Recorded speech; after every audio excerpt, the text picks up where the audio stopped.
qua di fronte la vasta area completamente bruciata, anzi, per la verità, come potete vedere adesso, è ancora in corso l'incendio e quindi spegnere i tizzoni è anche stato un compito portato avanti oltre che dai volontari anche dagli archeologi. Quella che vi raccontiamo adesso è la storia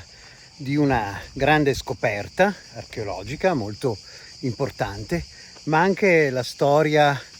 di un grande dramma del territorio, ovvero gli incendi che in questo caso hanno colpito non solo un sito archeologico ma anche un'azienda agricola e anche la fonte di reddito di una famiglia e questo per dire che archeologia e territorio sono strettamente legati, prendersi cura dell'uno e prendersi cura dell'altro. Ma adesso iniziamo con il servizio, parte archeologica e poi l'incendio. Dietro di noi un tempio etrusco appena scoperto non per caso ma fortemente cercato dagli archeologi, perché qui siamo a Tuscania, la necropoli di Sasso Pinzuto e ormai negli scavi precedenti gli indizi che qui potesse esserci un edificio sacro c'erano, a cominciare da lastre architettoniche. Il problema appunto era trovarlo. Come sapete i templi etruschi sono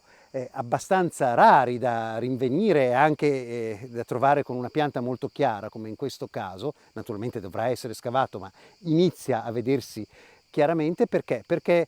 sono edifici in gran parte costruiti con materiale deperibile, non stiamo parlando certamente dei templi greci o di quelli romani. In questo caso il tempio è di fianco a dei tumuli, ha probabilmente una forte valenza funeraria, ma sarà molto importante nei prossimi anni perché potrà dare molte risposte sul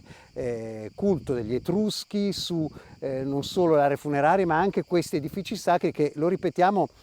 non sono estremamente comuni nella ricerca archeologica, soprattutto nella ricerca archeologica attuale che può dispiegare nuove metodologie e porre domande e dare risposte superiori a quelle del passato. Qui siamo sull'area della necropoli di Sasso Pinzuto a Tuscania, dove il centro per l'archeologia del Mediterraneo, del vicino Oriente dell'Università di Firenze, CAMNES, e l'Università di Napoli Federico II stanno scavando da 3 anni. Abbiamo trovato delle tombe etrusche già note sull'area e soprattutto insieme alle tombe sono emersi anche numerosi frammenti di lastre fittili architettoniche decorate a stampo, che sono una caratteristica di queste necropoli di Tuscania, perché sono state trovate anche in altre necropoli, sempre in situazioni di deposizione secondaria, come dicono gli archeologi, ossia non in situ o dove sono state abbandonate per il crollo dell'edificio che decoravano. Quindi abbiamo sentore che in queste necropoli ci fossero appunto delle strutture poco, per adesso non individuate ancora, che erano decorate in origine con queste lastre fittili che erano poste sia sui frontoni di questi edifici che lungo i lati. E però sia a del Tufo che a Guadocinto e anche in altre necropoli minori sono state trovate sempre soltanto queste lastre, questi frammenti accumulate attorno ai tumuli, ma mai con riferimenti chiari alla struttura che decoravano. E quest'anno abbiamo avuto l'immenso piacere di identificare con mano questa struttura, che è quella in cui mi trovo, appunto il basamento rettangolare di quello che sembra un piccolo tempio, trovato pochi giorni fa messo in luce pochi giorni fa con l'ausilio di un mezzo meccanico. Abbiamo cominciato a pulire la terra mossa al mezzo meccanico e sono uscite appunto queste strutture di blocchi di tufo assolutamente in situ, di dimensioni piuttosto imponenti. Quelle su cui mi trovo sono blocchi che hanno di circa 90 x 60 centimetri e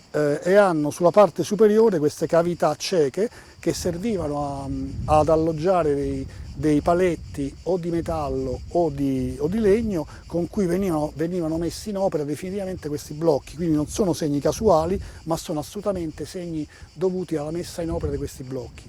Su questo lato vedete i blocchi sono in parte erasi, perché appunto c'era una seconda fila che purtroppo non è più presente, ma che sicuramente in origine era alloggiata su questo lato. È probabile che il tempio fosse orientato in direzione sud, verso l'acropoli di Tuscania, al Colle San Pietro, e quindi però ancora non siamo sicuri assolutamente dell'orientamento di quale fosse la fronte del tempio, e non sappiamo neppure se entrambi i frontoni fossero decorati con queste lastre o soltanto uno. Ci auguriamo che nelle prossime campagne di scavo si possa trovare qualche traccia relativa non soltanto alla decorazione dei frontoni, ma anche e soprattutto alla cronologia della struttura. Per il momento, visto che queste strutture non sono mai state individuate, abbiamo soltanto dati relativi allo stile di queste terracotte architettoniche, che sono state datate attorno al secondo quarto del VI secolo a.C. e forse qualche studioso pensa a una duplice fase, qualche altro studioso pensa invece a una fase unitaria. Ecco, però tutto questo era stato detto sempre e soltanto ragionando sullo stile delle terracotte architettoniche, mentre mancavano dati appunto relativi alle strutture che queste terracotte architettoniche in origine decoravano. Come ce lo possiamo immaginare questo tempio etrusco ancora così in fase preliminare di studio? Beh, ha un edificio a pianta rettangolare con un tetto a doppio spiovente nel senso della lunghezza, dell'asse maggiore di lunghezza dell'edificio, quindi in pratica il frontone dovrebbe essere uno questo e l'altro soprattutto quello che pensiamo per il momento possa essere la fronte dell'edificio, e con dei muri in parte in opera quadrata di tufo e in parte invece la parte più sopraelevata con alte tecniche che per il momento non possiamo ancora ben delimitare. Quello che di cui possiamo essere sicuri è la decorazione dell'edificio con queste pesanti lastre fittili che decoravano sia i frontoni triangolari, quindi al doppio spiovente del tempio, non sappiamo ancora se tutte e due le parti o soltanto una parte, con fregi che richiamavano i motivi ai quali le aristocrazie etrusche erano più vicine, ossia cortei di carri e cavalieri lungo il frontone, mentre sui lati lunghi e sulla sommità dei muri erano invece presenti lastre con altri tipi di decorazioni, scene di banchetto o scene di danza, e tutto questo compone un sistema ben chiaro in cui si può pensare che nell'immaginaria etrusca che coloro che erano a banchetto sui letti vedessero essi stessi le scene di danza e di acrobazie che venivano svolte di fronte ai loro occhi, quindi bisogna avere appunto una sorta di forte immaginazione per ricostruire il contesto di queste scene, che sono le scene tratte dall'immaginaria appunto etrusco-arcaica che noi conosciamo anche meglio dalle tombe dipinte di Tarquinia, per esempio, che ci danno proprio l'idea di queste scene di banchetto a cui partecipano uomini e anche donne, che è un dettaglio non indifferente del mondo etrusco. Appunto la posizione sociale della donna in Etruria è completamente diversa da quella che la donna aveva in Grecia, e questo ha portato a tanti equivoci da parte della letteratura greca, degli storici greci, che non capivano alcuni gesti che gli etruschi facevano fare alle loro donne perché li interpretavano in modo diverso, perché li interpretavano alla greca, mentre in Etruria avevano altri significati. E quindi dobbiamo pensare appunto a una espressione del lusso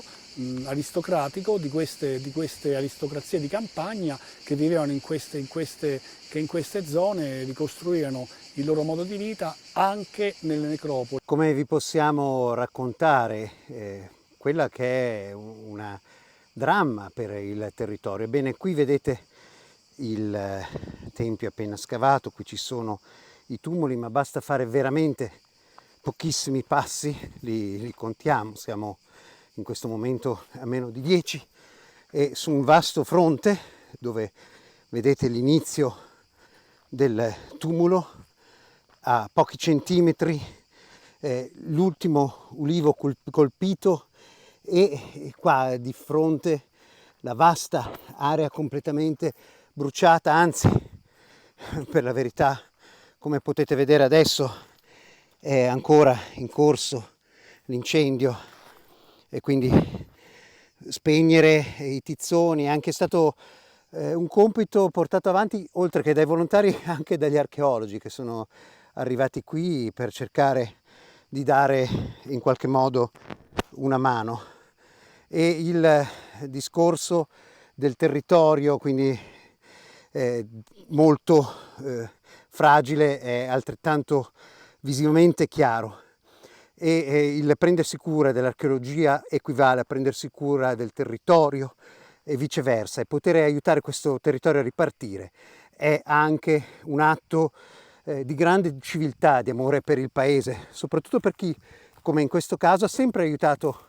l'archeologia e gli archeologi a poter svolgere al meglio il proprio compito. Sì, noi siamo, come archeologi che lavorano sul terreno, siamo ben consapevoli del valore del territorio e Lorenzo Caponetti ci è sempre stato vicino, ha avuto grossissimi danni da questo incendio e nonostante questo una delle prime domande che mi ha rivolto è stata cosa è successo sullo scavo, il che la dice lunga sulla sua sensibilità verso le presenze antiche che ospita nel suo terreno. Penso che questo olivo possiamo prenderlo veramente a simbolo di quello che è successo, non soltanto perché la pianta è in parte letteralmente schiantata al suolo, è rimasto non intatto ma è rimasto ancora lì e quindi noi pensiamo di utilizzare in questo modo la nostra presenza per far sì che da questa che è senz'altro una sciagura sia per il territorio di Tuscania che in particolar modo per questa azienda agricola, poter però ripartire come speriamo che questo olivo possa ripartire. Un sito che univa bellezza, lavoro agricolo, archeologia e ospitalità e che merita di continuare a vivere nella sua complessità paesaggistica. Una posizione fortemente scenografica che alcune famiglie etrusche avevano utilizzato per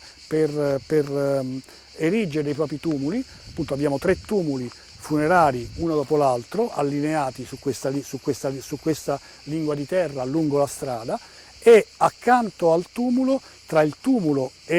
l'ultimo tumulo e l'edificio, che diciamo è dove io sto indicando, sì, dove c'è questa roccia. Sì, di cui purtroppo qua il tufo è di cattiva qualità e quindi ne rimane soltanto l'impronta sul tufo di questo tumulo che era integrato con un muro in opera quadrata di blocchi di tufo rosso, che è quello di qualità migliore appunto di cui vediamo qua i resti, che è lo stesso tufo con cui hanno fatto la struttura. E tra questo tumulo e la nostra struttura c'è quest'area, una piccola piattaforma tufacea, questo è lo stato naturale di tufo, in cui sono state ricavate queste fossette che abbiamo riempito di ghiaia per preservarle e anche per renderle più visibili, nelle quali in qualche caso abbiamo trovato del vasellame integro che stiamo ancora scavato pochi giorni fa, quindi non so ancora se si possa trattare di vasellame destinato a contenere incinerazioni, cosa che è sepoltura e incinerazione, o piuttosto offerte funerarie. In ogni caso abbiamo un'area, come dire, fortemente legata a questi culti funerari che senz'altro è stata plasmata dalla volontà di queste elite etrusche di onorare anche sul territorio i propri defunti, con una serie di operazioni di cui noi vediamo soltanto le tracce materiali, ma che dovremmo ricostruire con l'ausilio di un'interpretazione dei resti anche che noi conosciamo, di tutta quanta la religiosità del mondo etrusco, che per noi è difficilmente accessibile perché ci mancano appunto le fonti letterarie.